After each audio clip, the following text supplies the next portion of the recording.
Ladies and gentlemen, thank you very much. Just welcome to the Roundtable on the media and genocide. Talking critically, about the current state of media, especially, of course, in relation to the ongoing genocide in Gaza, is crucially important for the work of this tribunal. We've got this amazing, just bunch of just journalists and academics, today, and I'm perhaps the only person in this roundtable who has no connection to media or to journalism. First and foremost, a litigator. I litigate cases before courts and tribunals. And as all litigators would tell you, all cases succeed on the facts. You win or lose cases on the facts. And when it comes to international cases about mass atrocities, such facts are provided to us mostly by journalists, by brave journalists.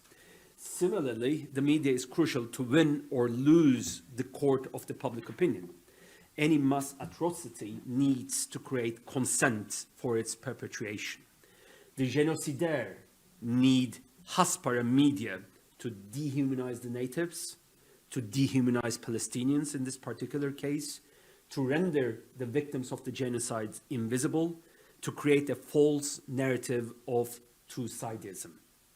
This is what we will discuss today with an amazing panel. Before I give them the word, I have to underline that we dedicate this roundtable, this discussion, first and foremost, to all those brave Palestinian journalists who lost their lives while fighting to give us the truth. You can see on the screen that we prepared a collage to commemorate them. As of yesterday, when our colleagues finished preparing this, there were 222 journalists who were targeted by the genocidaire forces. However, this morning we woke up to the sad news that yet another journalist, this time an Osama al-Ardit of North Gaza, was killed by Israeli forces along with 7 others at his home. That is, this number goes up day by day, unfortunately.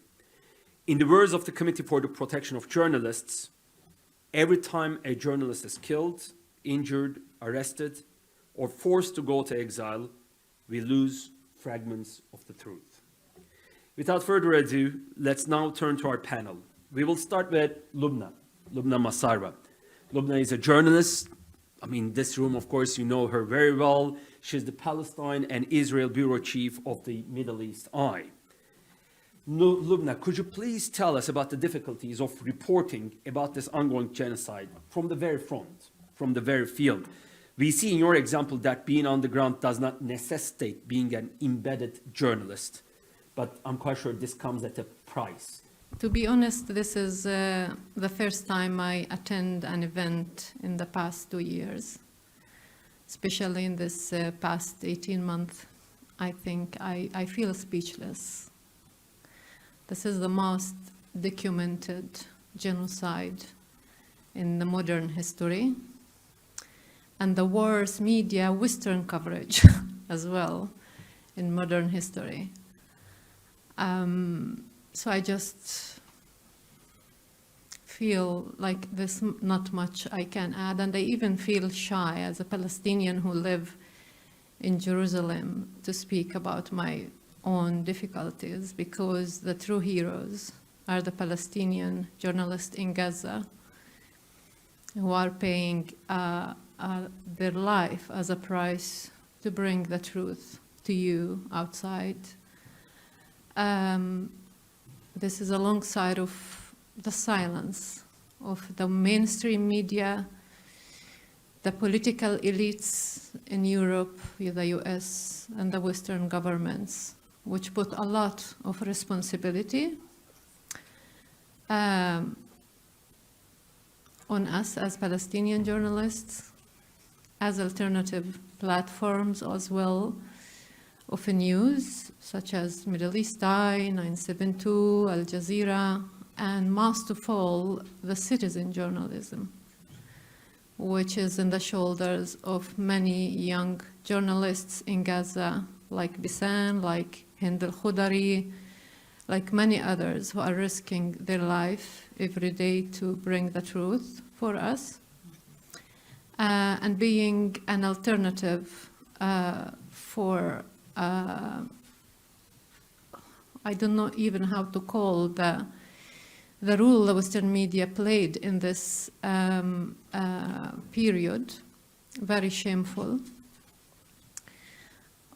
We are shocked of the scale of the crimes, genocide, killing, destruction, but also we are shocked of the role of the Western media in this genocide. It had been shocking for all of us as Palestinians, how they can watch our life being eliminated, starvation, bodies, remains of bodies, babies being burned, and still being somehow silent about what's going on, and taking part in dehumanization of Palestinians. We could see that also in the way of coverage when Western media cover Israeli victims. They always have history. They always have life story, love story. They have names. They have everything, even the light in their faces. I remember the Times put the face of one of the mothers of the hostages. The light, the color, everything look different. While when it's coming to Palestinian victims, it's always mass. If in a good case, it's numbers. Even many massacres are not being covered in the media. Or, for example, when there was the deal of releasing hostages / prisoners, the media will not even write children. They will write minors or teenagers or any way to dismiss our human life. So I do think, for me, this 18-month had been very massive. I wake up every morning, I watch hundreds of movies, of short movies from, not movies, but material that I receive from my journalists in Khan Yunis, in Rafah, in North Gaza.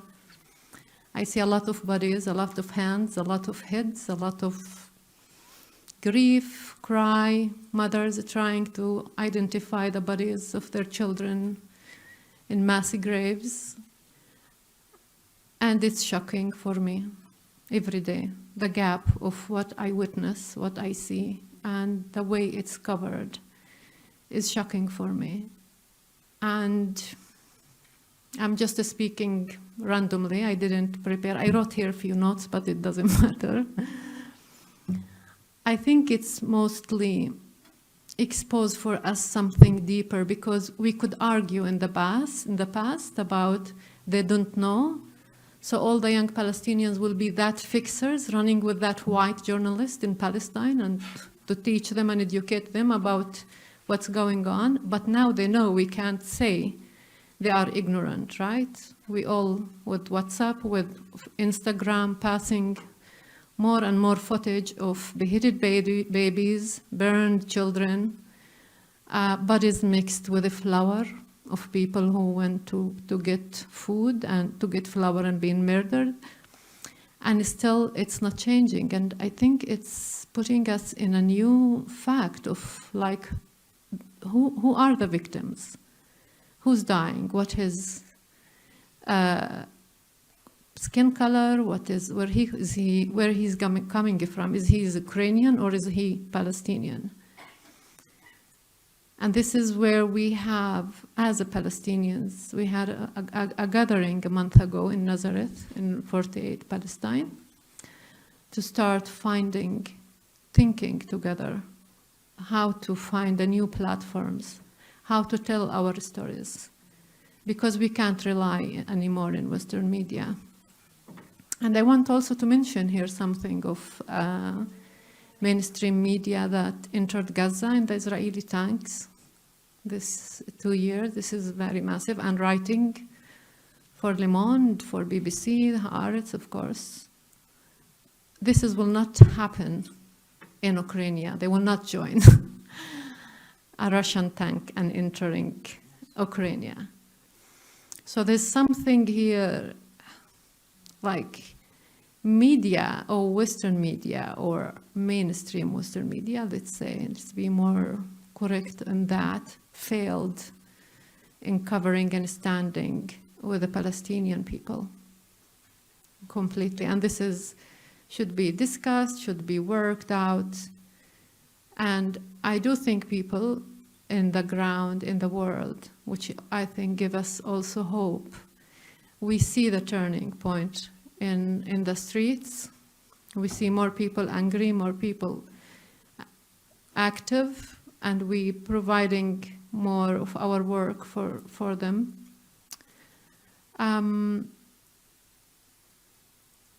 I cover Palestine as long I wake up and my colleagues in the ground in Gaza and the West Bank wake up and still going and covering every morning for 600 days. They're still writing, they're insisting, and I think we should keep our work in all means. It's hard sometimes to feel like what difference we are doing, but we do. We are documenting. We have to push the wheel, and I'm sure the others may join one day. So thank you. Thank you for the hospitality. Thank you for the Bosnian sisters and friends for hosting us here as Palestinians. I just read today about a journalist who was killed 30 years ago for not leaving, refusing to leave. He was murdered. And all of my colleagues who I tried to convince some of them to leave Gaza, and they had the option, they refused to leave, and they still work. So they are the true heroes. Thank you.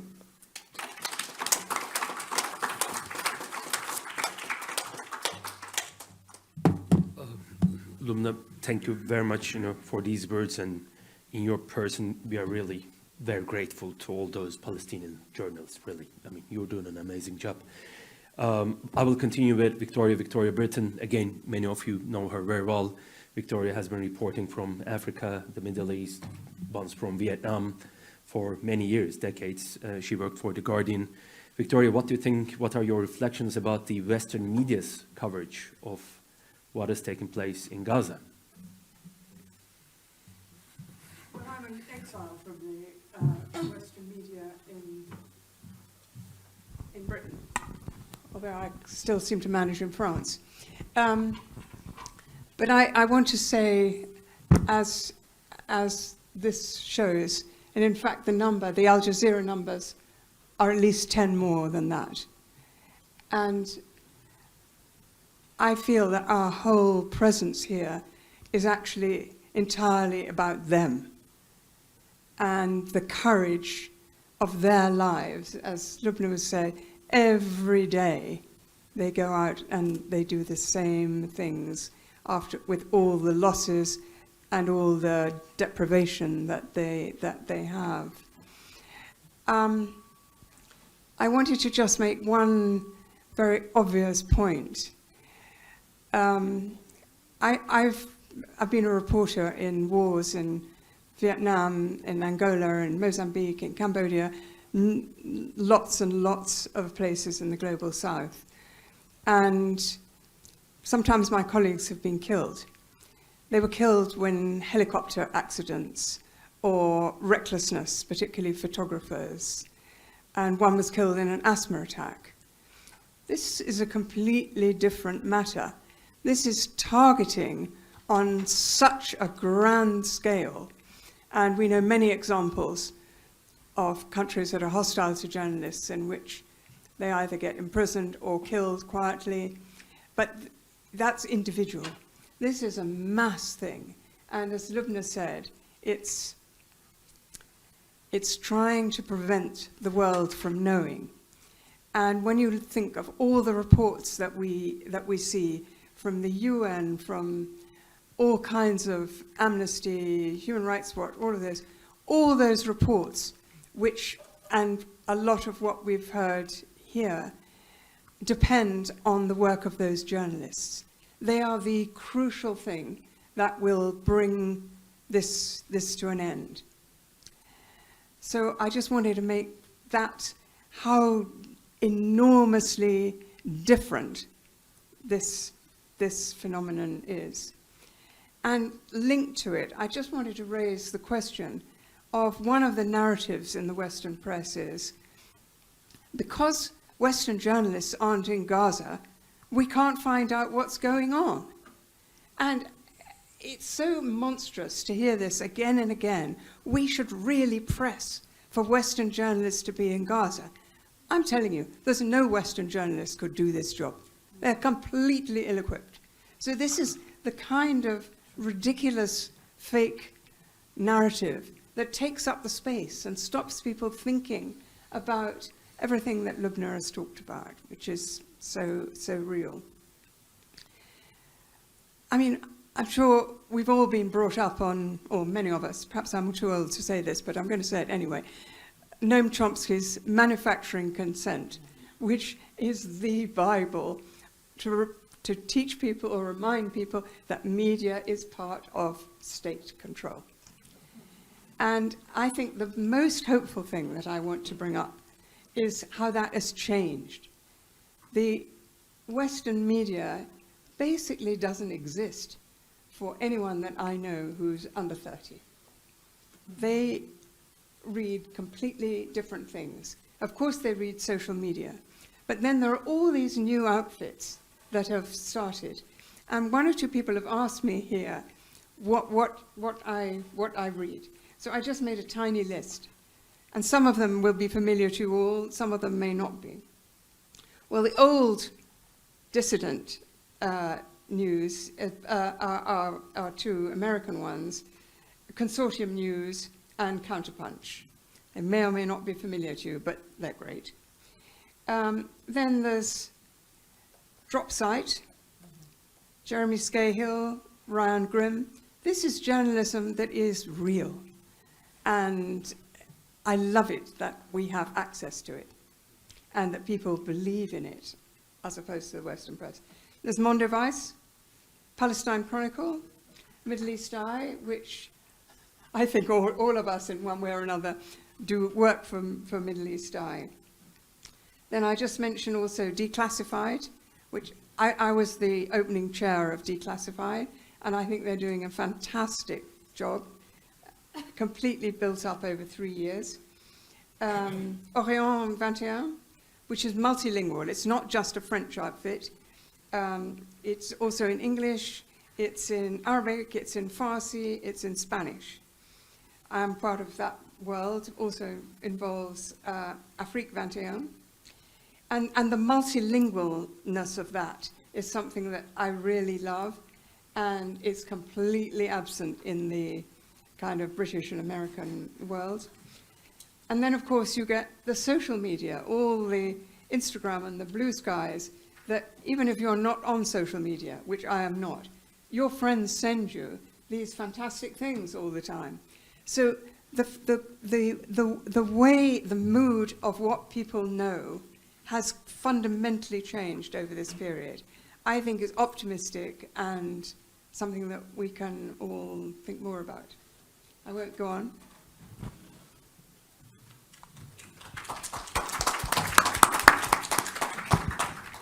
Thank you very much, Victoria. And as you mentioned, it's enormously different. I mean, before actually this panel, I was reading the report prepared by the Turkish ombudsman on the killed journalists in Palestine. As per their figures, apparently during the entire Vietnam War, something like 67 journalists lost their lives during the entire Vietnam War. And here, we're already talking about 200, almost 50 journalists who have been killed, and that shows us the enormous difference as to what is taking place right now. Right now, I mean, you referred to non-English speaking media, and I heard that, just Kenise needs to leave. That's why, just we will give the floor to her first and foremost. And Kenise Murat, she is Yes, Kenize is with us right now. I hope she hears us. I can see from her face that she might. Kenize is a Turkish-French journalist. She worked for years for mainstream French media outlets and reported on the Middle East, from the Middle East. Her latest book, Our Sacred Lens, I mean, it is out, I mean, being published with certain challenges and difficulties on Palestine. And Kenize, over to you. Yes, we have been discussing, and we will be discussing a lot about the English-speaking media, English being the lingua franca of our days, needless to say. But you know the French-speaking world very well, inside out. How has been the reporting of the Gazan genocide in France and in the French-speaking world, whether we see the same type of bias in that media outlets as well? Over to you. Hello. I'm glad to be with you. I must tell you it's worse. I think it's worse in France. There's nearly nothing coming on the TV.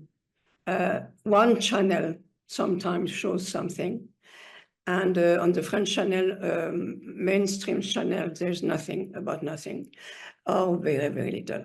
And also, not only that, I heard that just 1 week ago, a teacher of a school who wanted to do 1 minute silence for Gaza, she was thrown out, she was suspended.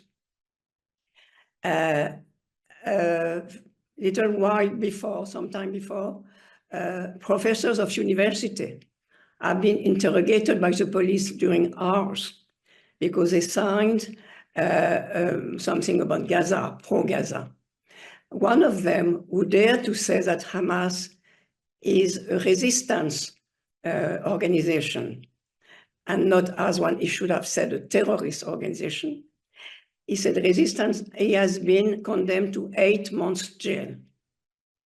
So the situation is absolutely terrible. At the beginning of this Gaza drama, we were in France forbidden to do demonstration. There was a lot of demonstration in England, in America. In France, it was forbidden. After some time, it was allowed, but the police was around all over. And one had to stay on the same place, not walk in the street. The thing was very, very tiny thing was allowed. One must say that in France, it's a peculiar situation. Well, Germany, we know they can't do much because, they're so, one talks to them all the time about their guilt, what they did under Hitler, etc., etc. France, there's something a little similar. During the Second World War, many French did not behave very well, and we had the Vichy government. And this government helped the Nazi. And this, the Zionists don't let the French to forget it. And the Zionists have become, especially since about 30 years, very, very, very powerful in France, in a very clever way. They are all over in the press, in the medias, in university, in all sorts of different things, but let's talk about university and medias. And I must say that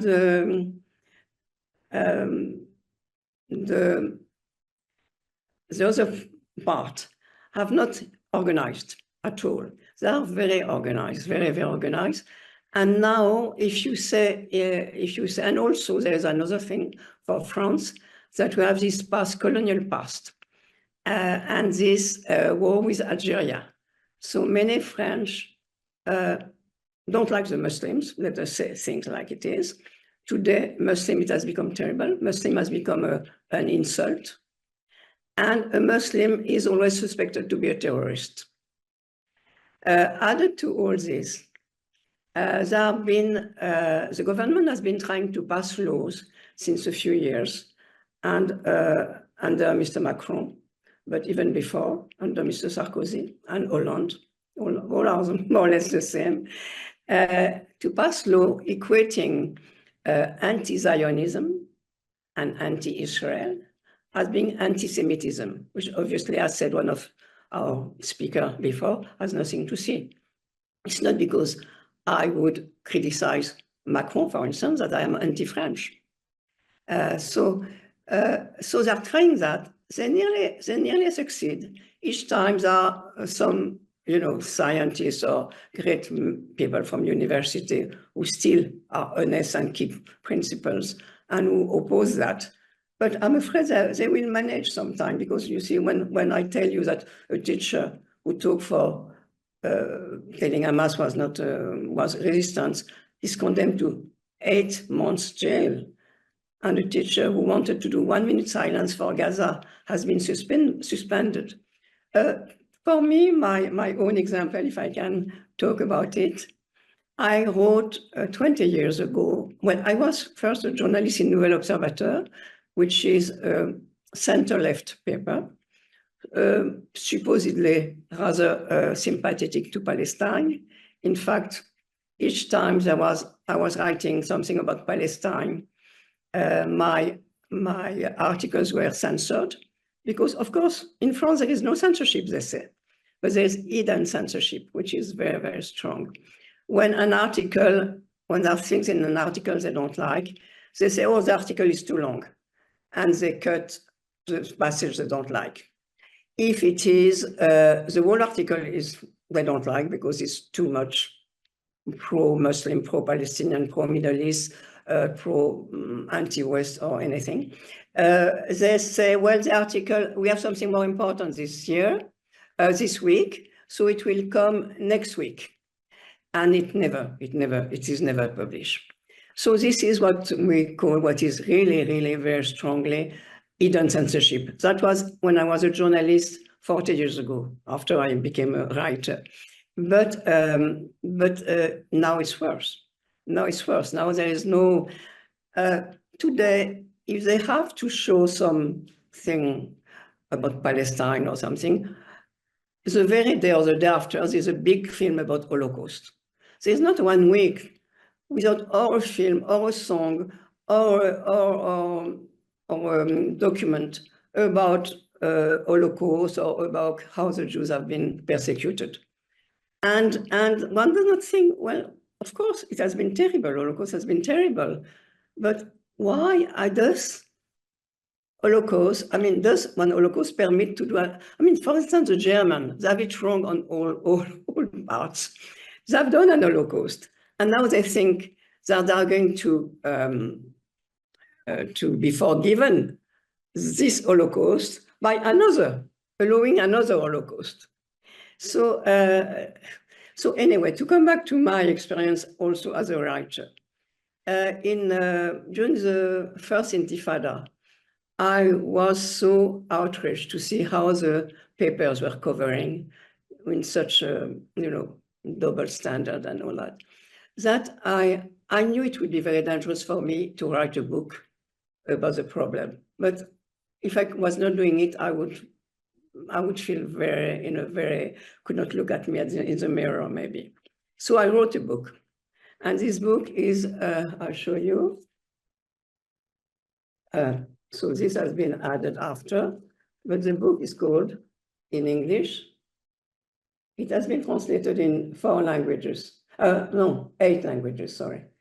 At the time, and it is a book, it's a book telling about ordinary people, interviews and portraits of ordinary Palestinian and Israeli in the beginning of the 90s. And I didn't want to do politics, I was just describing. And it's a very, very strong book. And because, people read it and cry.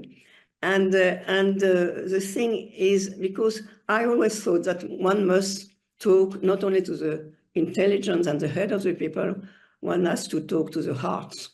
And it's what I'm doing also in my other books. And this, I've put a new thing on this book, which has been written some years ago, but which is very actual, and it's what led to the 7th of October. And it shows the life of the Palestinian, the misery, the persecution, the killings, the children, the children which were one of the child there was coming back from school, and some Israeli soldiers shot on him, on his legs. And I saw him in hospital, and he said, well, they were shooting on me as a way of amusing themselves. I was doing nothing. Other children, of course, were sending stones. And at that time, Sharon had said, we'll make of the Palestinian people of maimed, infirm, I don't know. And he was telling the soldiers to shoot in the legs of these children who were sending stones. What is very interesting in Israel is that many things they do legally, many awful things they do legally. And for instance, to build a house, the Palestinian families are very, very becoming very big. They need to build a house. You cannot build a house without the permission of the Israeli government, which of course never give permission to the Palestinians. So the Palestinians try to build anyway, and when the house is finished, the army comes and demolishes it. So anyway, I am not going to go on because I think we have to talk about journalism more than, but this book is full of this example where the Israeli are persecuting often within the thing of the law. Again, I must also say my great admiration for the journalists in Palestine now. In my time, when we were a journalist, we were protected in a way.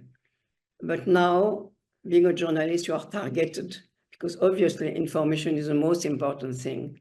And without them, we can't do anything. I think I should leave the thing to others who have to speak. Thank you very much. Thank you very much. Thank you very much, Kenise.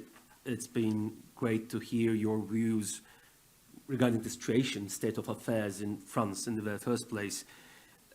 I happen to be a French speaker as well, and I visit Paris quite frequently, and a lot of the book titles that I see there over the last 1.5 years, actually, they reminded me of all the things that Cemil Hoca has been telling us, and it was during the previous session. I mean, after the Gaza, there is an explosion on the books regarding the clash of civilizations in the French-speaking world.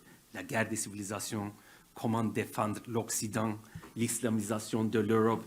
There has been explosion of these titles, and you can see that how that prism affects the way they see or they do not see what is happening right now.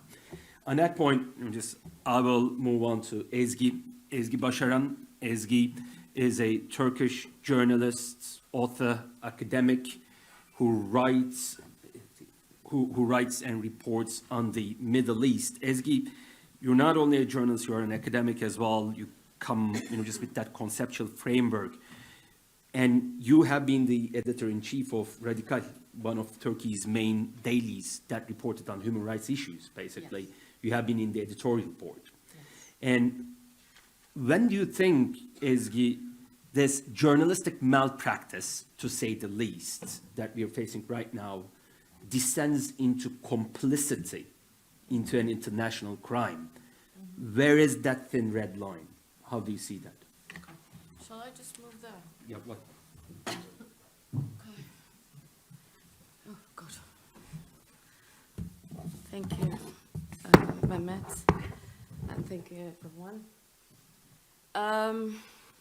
Yeah, I mean, I worked as a journalist for 17 years, reporting mainly from Turkey and the Middle East. And that period shaped my understanding of how narratives are constructed, like you said, sometimes manufactured, not just through editorial decisions, but through the political economies and institutional hierarchies that govern what counts as knowledge. So I have since moved into academia, where my current work examines the Middle Eastern politics and Turkish politics, particularly in moments of interaction, convergence, and divergence. So when I speak of media complicity in the Gaza genocide, I do it with full awareness of both the internal constraints of a newsroom and the broader structural conditions under which media operates.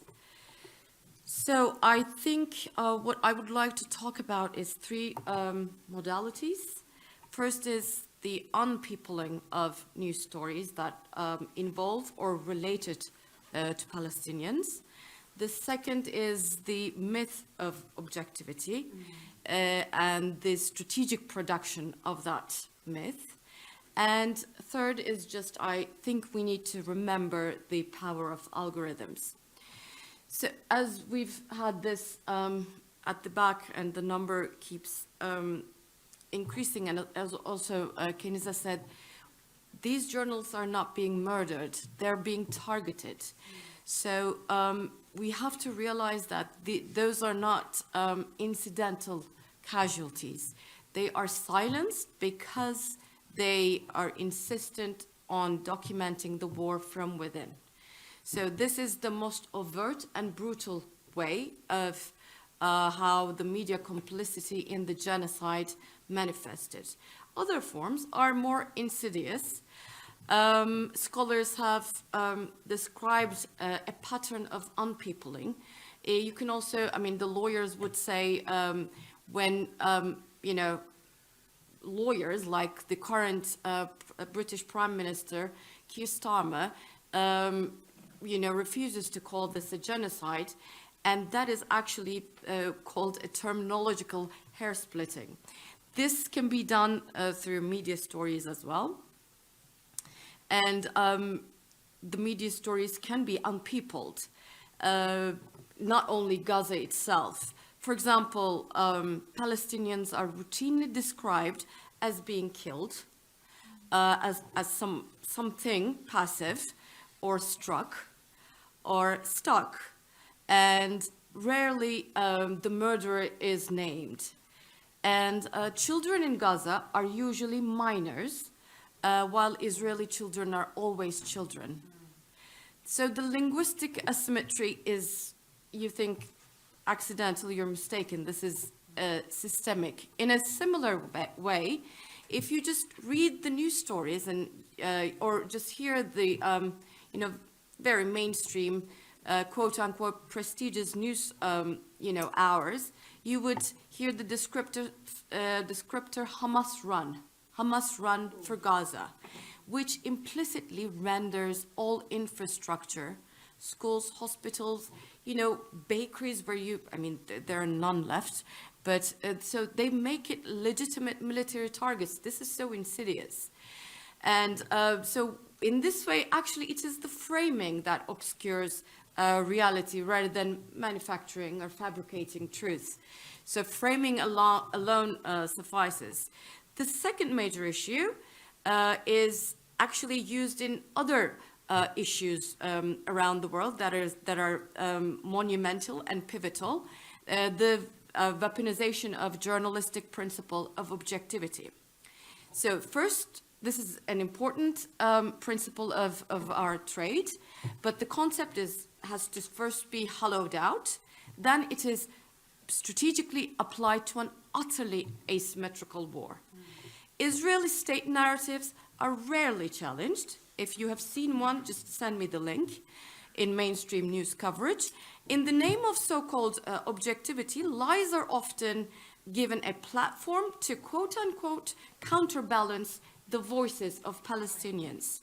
So this is a grotesque, you know, asymmetry, a false equivalence, because even when, for example, a basic and verifiable Palestinian claim, such as that 2 hours ago my entire family has been wiped out in a matter of hours, this is, you know, treated with suspicion, interrogated for proof, or framed as allegations, allegedly. Meanwhile, official Israeli statements, no matter how implausible or unsubstantiated, are reported uncritically, often repeated verbatim, and granted the authority of fact. This is not objectivity. Journalism does not fulfill its duty by giving equal weight to truth and misinformation and propaganda. This is not what journalists do. To amplify state misinformation and disinformation under the guise of neutrality is not impartial. It does the inverse. So we all also remember how the uncritical circulation of the false beheaded babies by Hamas. It made global headlines, amplified by heads of states, and then it, evaporated. But when it retracted, its purpose had already been fulfilled. It had reinscribed the Israeli exceptionalism and the Palestinian Hamas monstrosity. So I do not believe this is journalistic failure, Said has been cited a lot. As Said said, I think decades ago, media often functions in perfect synchrony with colonial policy. That synchrony today extends from talking points of heads of states or policymakers and think tankers to editorial priorities to the silencing of Palestinians. One last issue we all need to remember is more infrastructure. It's also about the financing of journalism, which is in shambles right now. For example, even beyond the Orientalist habits and colonial hierarchies of Western newsrooms, we now face a bottleneck controlled by a number of unelected and bizarre tech oligarchs. That platform, social media platforms, as you know, regulate the flow of information. And this is, like you say, where most people now encounter the news. But they are governed by opaque algorithms, surveillance capitalism, and the whims of a few billionaires who allegedly moderate in, perfect political correctness. So yes, there is systemic racism, complacency, and narrative control in the newsrooms, but even these were magically resolved tomorrow, we would still be confronted with the filters of a few eccentric, profit-driven men, Elon Musk, Mark Zuckerberg, and Sundar Pichai, for example. It used to be, we used to have the media censorship, authoritarian reprisal, editorial ownership problem, advertiser problem. Those dynamics remain, but now every journalist and Palestinian witness must also hurdle past these tech barons who decide without any oversight and conscience whose stories circulate and whose are buried. Thank you.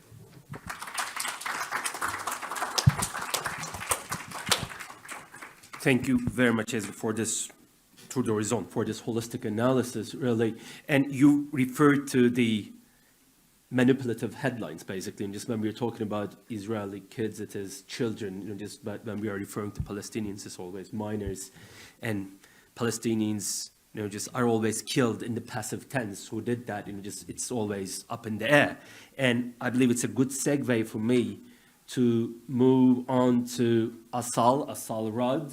Asal is joining us from Los Angeles. Yes, now we can see her. Asal, it's an ungodly hour in Los Angeles, I believe, and we are so grateful to you for joining us at that time, just in Los Angeles. Asal, you're an academic. You've been working on the U.S. foreign policy, U.S.-Iran relations, Iranian history, and of course on Palestine as well. But I believe over the last 2 years or so, in the very first place, a lot of people got to know you as the so-called headlines fixer. You started, correcting, just all those manipulative headlines. And that's why I believe, you've accumulated a good deal of experience on those manipulative headlines. And what do you think about the underlying biases of the Western media? Why do you think it happens? How do you read that? Over to you. Honored to be part of an event that's so important and with so many esteemed colleagues to be discussing this. And I don't want to overlap a lot with comments that have already been made. So hopefully I can just build on those comments and we can have more of a discussion. What I think it's interesting as I've been listening to everybody speak, obviously, I thought Victoria's point was so interesting about how we have these alternative medias and younger generations are not reliant on sort of mainstream legacy medias in the West, which is true. And we're happy to know that. And that's part of the reason why you've seen, I mean, I'm in the United States. I've grown up in the US. We are, when it comes to the issue of Israel-Palestine, I don't think, I mean, there might be debates about other European countries that do this, but we're quite propagandized in terms of the way the entire narrative has been framed for decades. And so while we're focused on Gaza because we've watched a live stream genocide unfold every day on our phones, on our devices, in a way that we haven't seen before, A, because of the level of atrocity, and B, because of the access that we have to that information, because, and I think we've talked about this, but it's always important to emphasize, because of Palestinian journalists on the ground. It is, I don't know what word to use, maybe remarkable, to think about the fact that Palestinians have to report their own genocide because their Western colleagues refuse to call it that. That is, I think, one of the issues that we'll be studying for years to come. How the Western world, which champions the idea of a free press, and we can talk about what a free press actually is supposed to do, but that champions this idea of a free press as a foundation of their democratic liberal societies, have completely failed in acknowledging the slaughter of their colleagues because they're Palestinian and because the perpetrator of those crimes is Israel. The fact that they've failed to report what is actually happening, and the fact that they've whitewashed Israel's crimes throughout this genocide, as we've seen.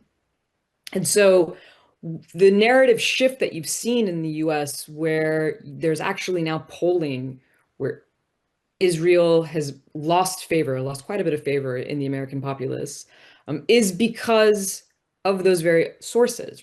The fact that there is social media, the fact that despite the fact that the mainstream media is not showing you these stories, people are still seeing them.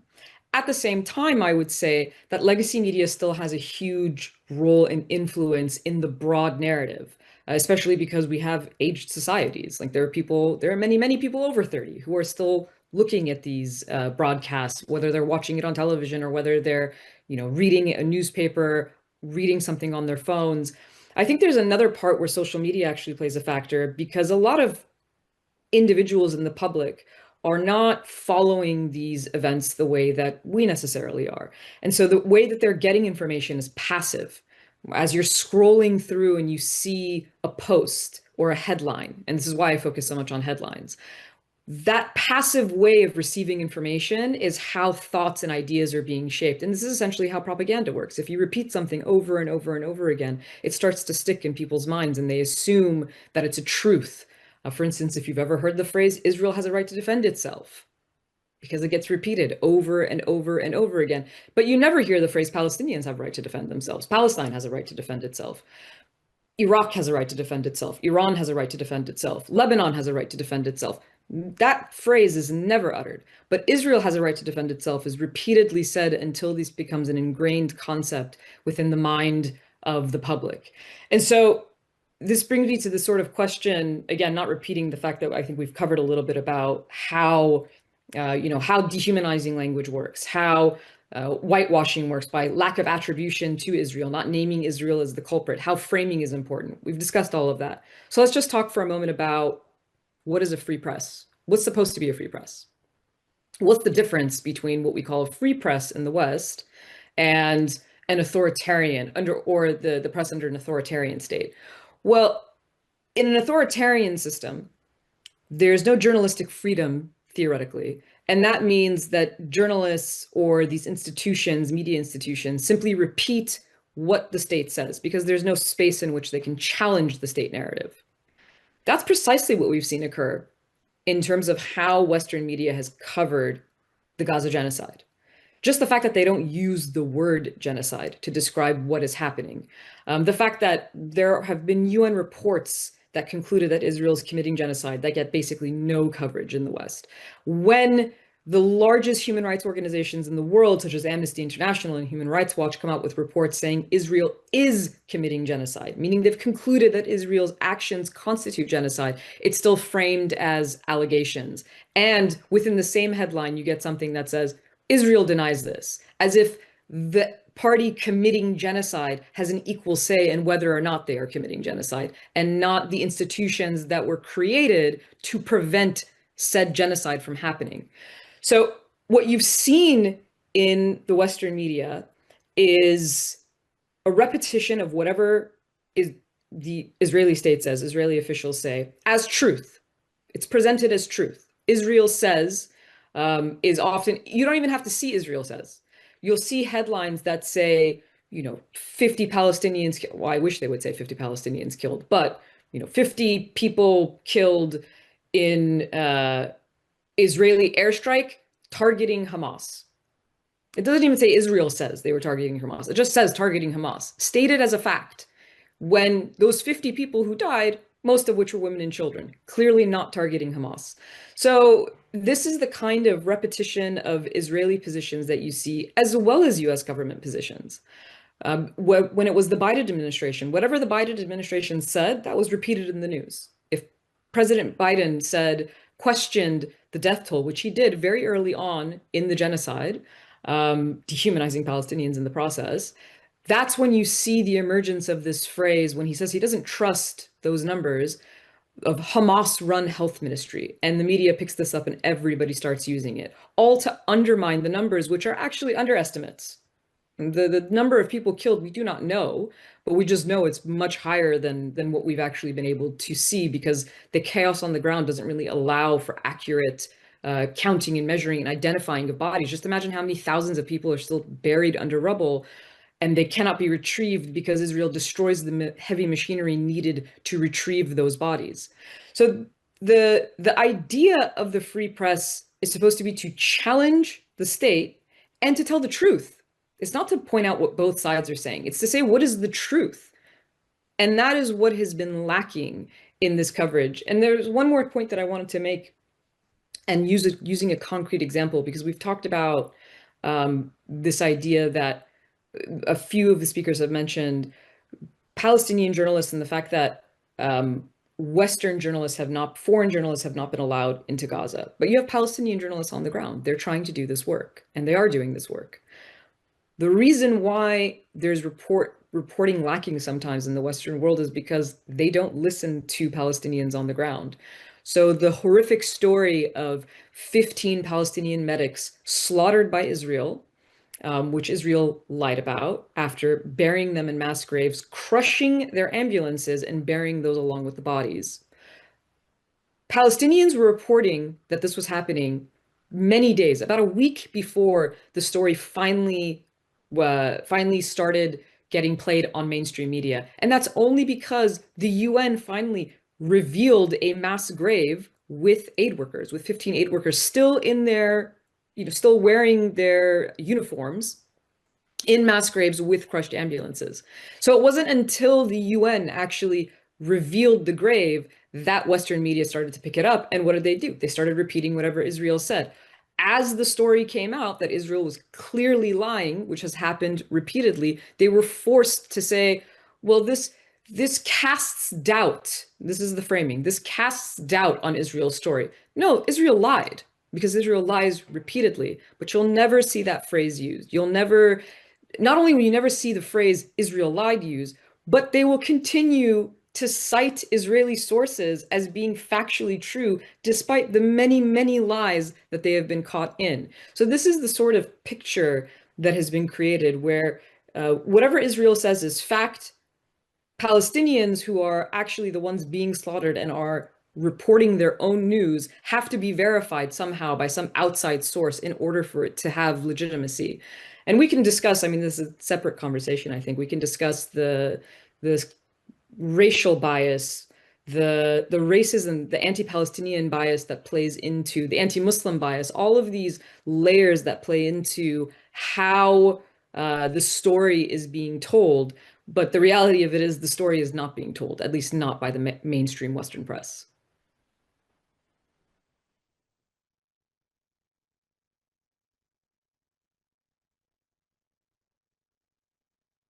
keep doing it. Thank you very much. And now I will move on to Lauren Booth. I mean, Lauren is a journalist, but not only a journalist, she is an activist as well, and a very active activist in that.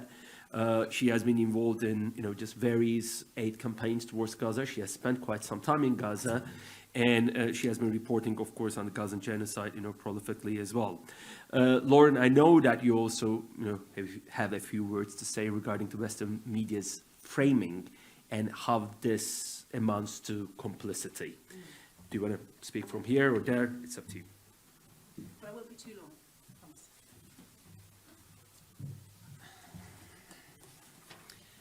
Bismillah ar-Rahman ar-Rahim, Allahumma salli ala Muhammad, wa ali Muhammad, kama sallaita Ibrahim wa ali Ibrahim, innaka Hamidun Majid, assalamu alaikum, peace to you. What horrible testimony we've heard so far, but here's one to add to it that's very interesting. Julius Straker at the Nuremberg trials was convicted. He was convicted not of violence, not of partaking in violence, not of carrying a gun. He was convicted because his speeches and his writings were found to have contributed to genocide. He was hanged. When we talk about the complicity of journalism, we are not talking about a small thing now. We are talking about the arguments that have directly led and allowed the governments to make their arguments towards a genocide supporting Israel in what they do. And these arguments made in the press, by the way, allow a cover for the arms trade to continue, because Israel has a right to defend itself. So I do want to go a little bit in the next couple of minutes into frame building so that we all understand what it's about. And as my Turkish colleague here said, there's no accidents in journalism. Everything is sub-edited and checked. Nobody's just stumbling across these phrases. So linguistically, the term frame building refers to how journalists select stories, facts, and what to focus on at each point. And every story has a frame. When I first reported from the West Bank, I went to Jenin and I met children on the rubble of their homes. And I had to dig my nails into my hand almost until they bled to stop from crying and patronizing them with my Western tears. And I managed to do it. But I got a question out at the same time through a translator. What do you want to be, darling, when you grow up? I'm not saying I was a brilliant Middle Eastern journalist at that point.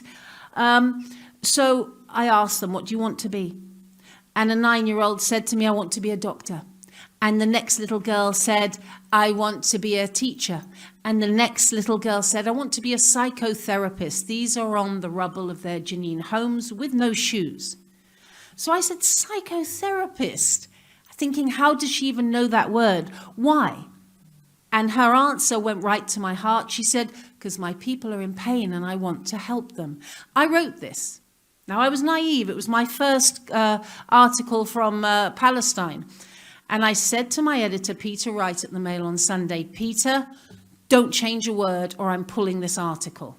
You're not really allowed to say that as a journalist, by the way. I don't know who I thought I was, but I said, I'd rather you sack me and I don't do anything. I feel that strongly about what I've seen. He looked at it and he got back and he said, it's a great article. We'll print it. And I said, as is? He said, yes. And I had a moment of feeling that I'd brought world peace. It wasn't that hard to get stuff in about Palestine. What was everybody making a fuss about? I called all my Palestinian friends. I called Afif Safia, who was the delegate to the United Kingdom from Palestine at the time. I said, I've nailed it. Get the Mail on Sunday next week. And there was the picture on the front page of the magazine of me standing in front of these beautiful Palestinian children on the rubble of their homes. And the headline across their faces said, which of these children will be a doctor and which a terrorist? This is part of making the argument for the crimes of today. It didn't start on October the 7th. It's not new, and it is deliberate. Now, the themes and sound bites that we've been seeing throughout this have been handpicked and chosen. Some of them are presented by think tanks. usually run by Zionist money from the United States, but Britain is perfectly capable of having our pro-Zionist think tanks too. And so if I say to you, bring them home, you can go, rescue the hostages. It's like a game. Beheaded babies, women were raped. Human shields, Hamas using the population.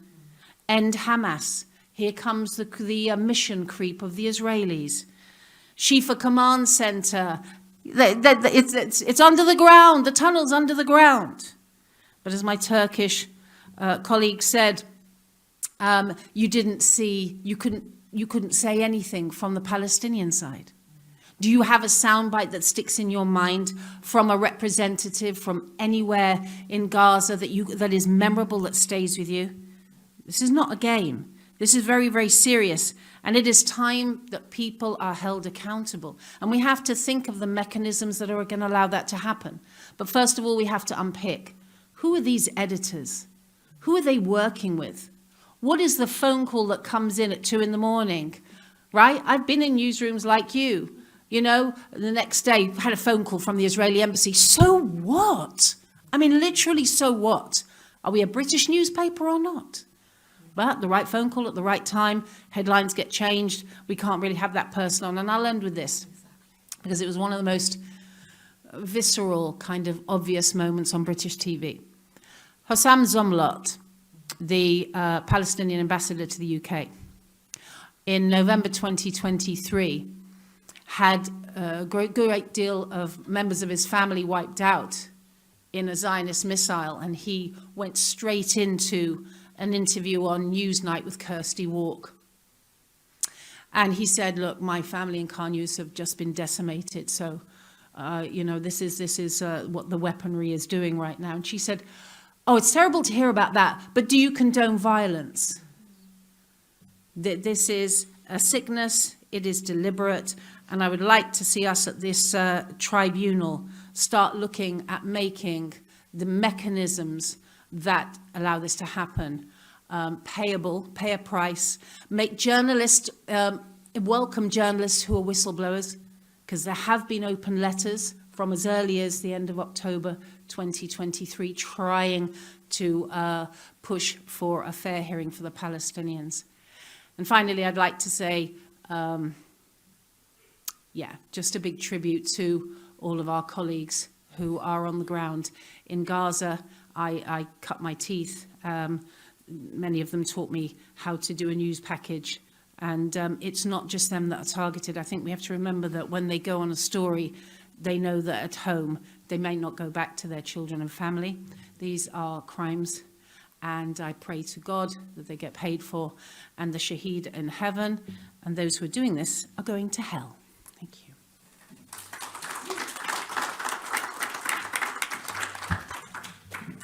Thank you very much, Lauren, for these very powerful words. But I believe we shouldn't leave it, or we shouldn't delay it until the hell. I mean, we want to see justice in this world. And justice in the other world that is needed as well, but I believe we want to see justice first and foremost in this world, if we can make that happen. And last but not least, Peter Auburn, and actually, again, I believe the conversation flows very well. You referred to Mail on Sunday. Peter knows the world of conservative English media very well. I mean, Peter was the chief political commentator for Daily Telegraph. Peter, you wrote for Mail, for Spectator.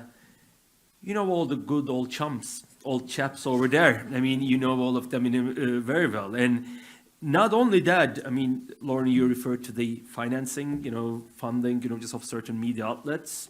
Peter wrote on those issues, on the unknown sources of some of Zionist, just media outlets in the UK, and you carried out an in-depth research, Peter, on British-Israeli lobbying efforts, etc. I mean, you know the background picture quite well.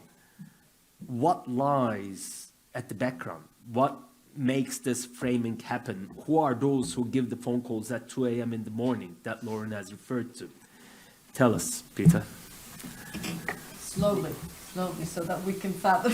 What you say, you can work it out. Going, is this okay? Yeah. put it in another way, I mean, it's, if you go back to the October the 7th and the aftermath, you had the British government led by Rishi Sunak throwing its weight unequivocally behind Israel, and it became clear immediately from the language of Israeli politicians and the actions of the IDF that this was going to be terrible. You then had, and Keir Starmer, then the leader of the opposition, came out and supported Israel, and indeed supported collective punishment, we will recollect. And so you had a cross-party cartel in the heart of British politics behind Netanyahu's project in Gaza. In that circumstances, you would have hoped that the press would have played the role of independent. By the way, that includes painting the atrocities of Hamas, but it would also have been about telling the truth about what was going on by the IDF. And the press didn't do that.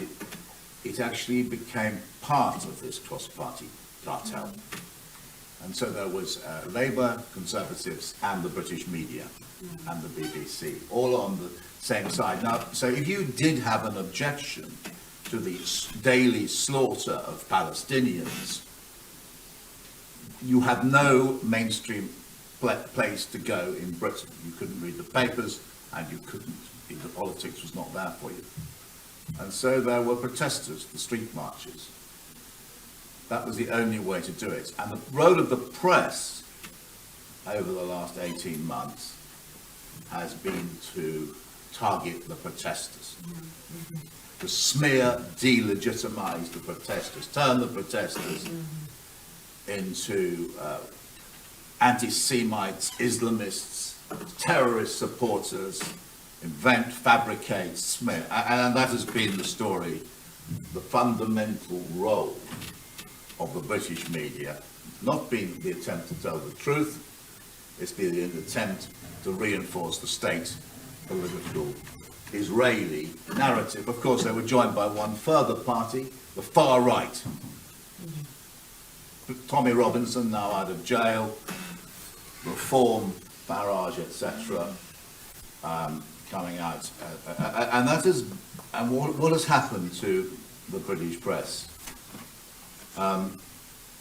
It's very hard to say.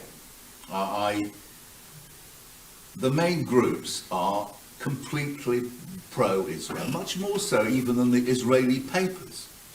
If you want to find out, I mean, look about the Hannibal Doctrine or Dahia, you won't get it in the British papers. You won't hear the word apartheid. You won't hear the word genocide. But whereas you will, funnily enough, even papers like the Times of Israel, even the Jerusalem Post sometimes, let alone Haaretz, will tell you what's going on. You won't get it. Or at any rate, you didn't. Something has happened. I was reflecting, actually, we here in Sarajevo, and I think I'm right in saying about the Bosnian genocide. To begin with, the orthodoxy was pro-Serb from Britain. But journalists came here and they sought out the truth. Ed Viliami, Penny Marshall, and they brought the concentration camps to national attention in Britain.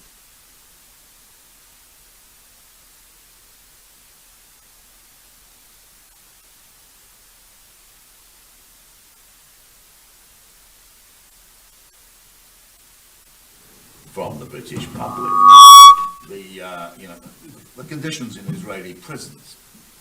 Somebody was making a brilliant point about the Amnesty International, human rights. All these reports just ignored or slandered. Yeah, I saw that. And meanwhile, the Daily Telegraph, for which I used to work, I've done a check. I don't think I'm wrong. Has never reported the death of a single Palestinian journalist. Nothing about it at all. I mean, when the ICJ made its momentous genocide decision in January last year, the Times didn't report it at all. And this Times is supposed to be a paper of record. But it's actually 3 paragraphs on page 42. The Sunday Times the day after didn't report it. It's a systematic fake decision. The Daily Mail, for which I used to work, called the ICJ a show trial. So did the Economist, called it a show trial, the same words. So from Economist? What? The Economist. Try reading The Economist. When there was calls for ceasefire, The Economist ran an editorial saying, why Israel must fight on. So the British press has been part of the whole machinery. I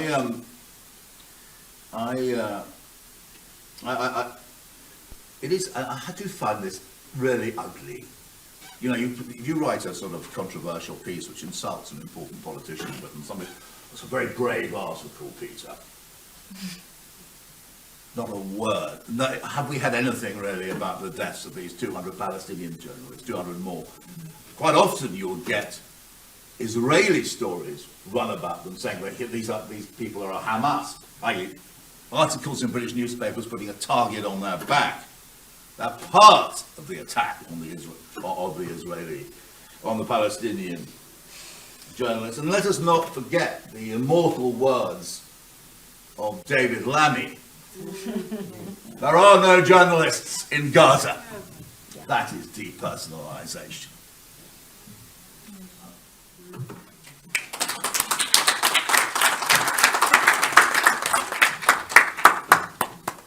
Thank you very much, Peter. I believe all of you would agree with me that journalists do know how to, give a message, how to do that succinctly. In that sense, we've been very lucky just to have all these, wonderful journalists with us. And I believe, just I've got actually 5 minutes to get 1 or 2 questions. No. No, okay, I mean, apparently I don't. Yeah, exactly. Just you can ask your questions. If you've got any questions, you can ask your questions to our wonderful panel over tea. We're going to have a, coffee break right now. And Asal, Kenize, I don't know if you're still online. I mean, we've got certain technological challenges. I don't know if you're still online, but, huge thanks to both of you as well. And huge thanks, just to all the panelists who have been here. Thank you very much. But in the very first place, huge thanks to all those, who put their lives for the